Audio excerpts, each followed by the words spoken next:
Skills Clinic's back with another one of these videos, man. Make sure you guys like, comment, subscribe, man. Yeah, boy, you need a haircut for sure. But, man, you know, all summer I've been doing my little morning walks, man. So, you know, trying to stay fit, healthy. I've been in the gym a lot, man. So I feel really good about myself. So I'm just doing my little morning routine walks, man. I haven't done one of these videos in a while, and I feel like I need to really get back on it. So, yeah, make sure y'all like, comment, subscribe, man. I want to talk about some AAU stuff. Y'all see the shirt?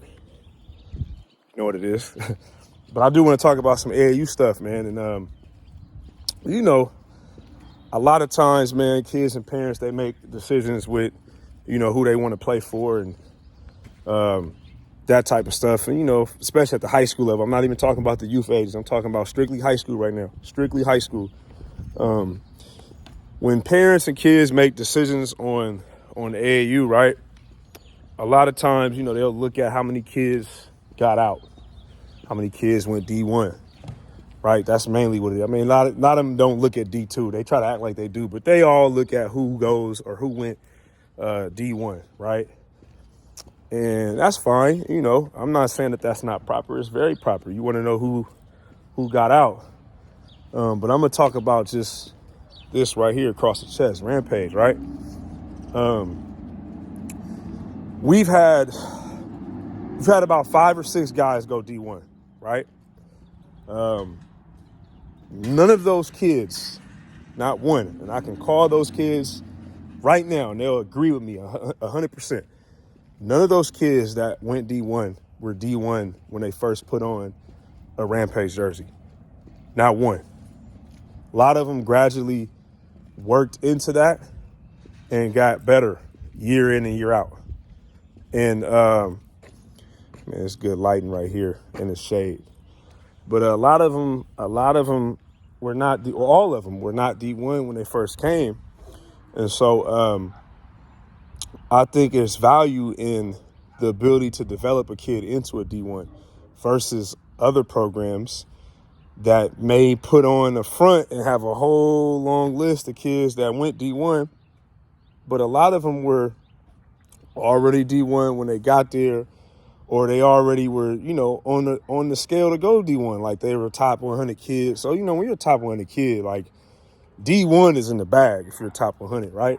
So you see a lot of these programs, they come up with these long lists about how many kids went D1, but a lot of those kids were already D1 when they first put on the jersey. Unless you had them in like 5th, 6th grade, a lot of them were already D1 kids, right? And my thing is, it's like, if I got 5 or 6 D1s and another program got 50, 60 D1s, but all my kids, all my 5 or 6 kids, none of them were D1 when they first came, and then all the other programs that had 50, 60 D1s were already D1s when they got there, who's really more valuable?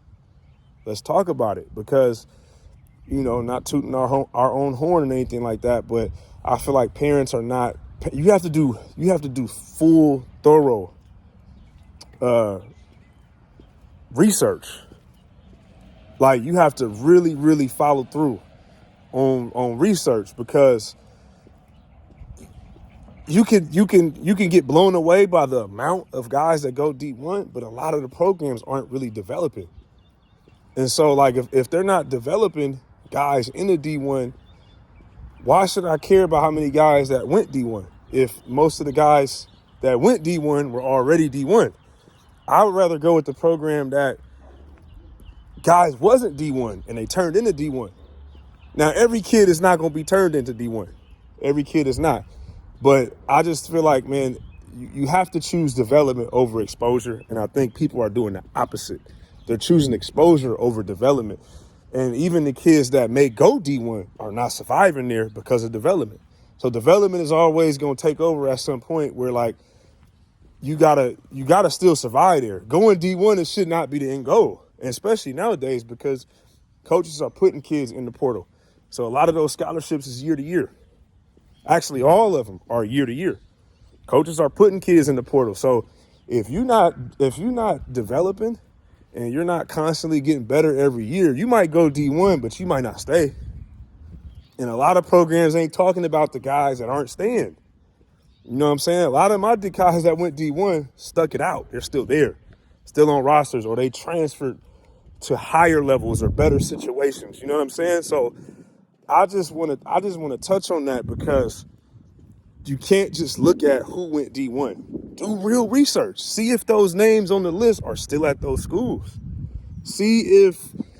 Check those names on the list and see those backgrounds. See how they got D1. See how they were when they were your child's age. What were they like in 9th, 10th grade? Were they a top 100 kid always ranked? Or were they nowhere near the radar and they ended up D1? Like these are things that I feel like are very important when you're looking at a program. I think a lot of programs are just doing the basic work. Oh, they sent these many guys D1. Okay. But how many of them were developed into it? How many of them started off with a high level amount of D1 offers and then had to go down to a lower level? How many guys started off getting Pac-12 and then had to go all the way down to a low major? Like you have to look at all these things, man, because just those lists are not good enough. And I'm gonna speak on my program again. Like there's kids that we felt could have went D1 and went D2 or NAIA, but they're more than likely probably going to be overseas players. So even the guys that aren't D1 are being their talents and their abilities are being maximized to the point where they're still possibly getting paid for this game. And these are the kids that are not D1. So, you know, parents, man, you got to do real research. Don't just do the lazy one. Don't just fall for those fancy lists that these programs put up. Even at the prep school, same thing. A lot of these kids already have the D1 offers before they step foot at those preps.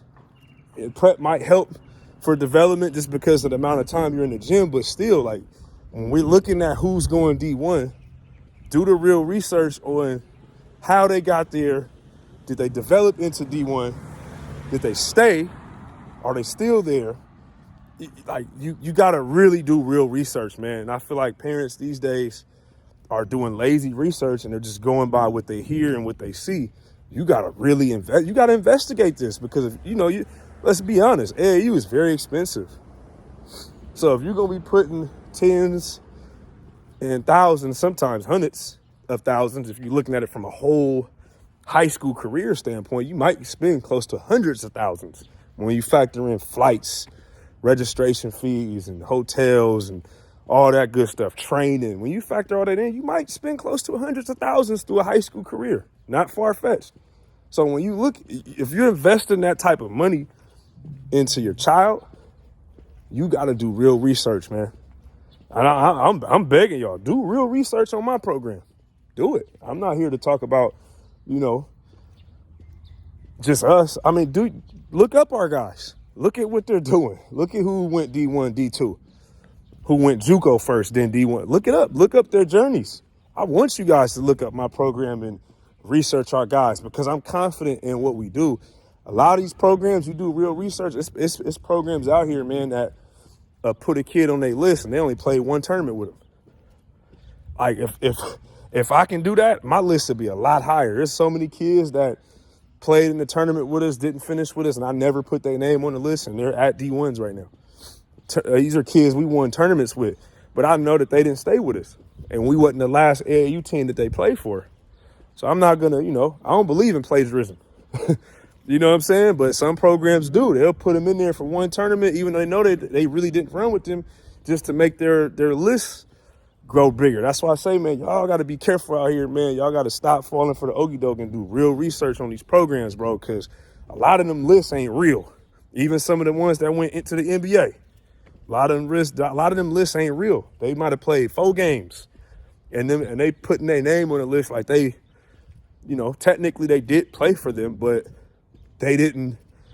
They wasn't the moving factor for them getting to where they got. So just make sure you guys are doing real research out there, man. Expect more of these videos. I'm going to really start talking on it because I'll be doing my walks. Y'all hear me breathing a little bit hard, man, because I'm getting it in. I've been walking for a minute. But, yeah, man, parents, kids, man, do real research, man. Don't just listen to what a coach is saying. Don't just look at a list. Look up the guys on the list. Do research on the guys that are on the list. Don't just look at the list. The list ain't telling the full story on a lot of these programs and what they're doing out here. So, that's the video for today, man. Make sure y'all like, comment, subscribe. We out.